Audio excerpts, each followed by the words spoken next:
টি-20 বিশ্বকাপে ঘটে গেল ভূমিকম্প। ক্রিকেটের রিক্টার স্কেলে কম্পনের এই মাত্রার নাম অঘটন, আর সেটা ঘটালো জিম্বাবুয়ে। অস্ট্রেলিয়াকে 23 রানে হারিয়ে তারা যেন বুঝিয়ে দিল শক্তিতে ছোট হলেও তারা এখনো ফুরিয়ে যাননি।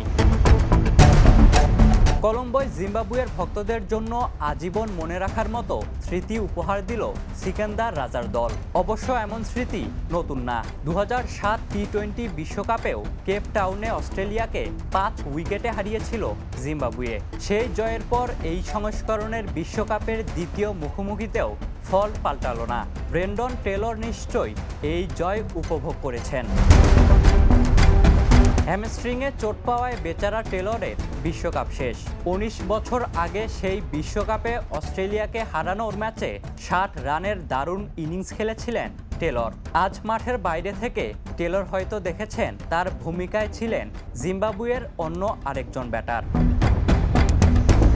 আগে ব্যাট করে 2 উইকেটে 169 রান তোলে জিম্বাবুয়ে, আর যেখানে 56 বলে 64 রানে অপরাজিত ছিলেন ওপেনার ব্রায়ান বেনেট। মারুমানির 35, রায়ান বালের 30 বলে 35 এবং রাজার অপরাজিত 13 বলে 25 রানের ইনিংসে লড়াকু স্কোর দাঁড় করায় জিম্বাবুয়ে।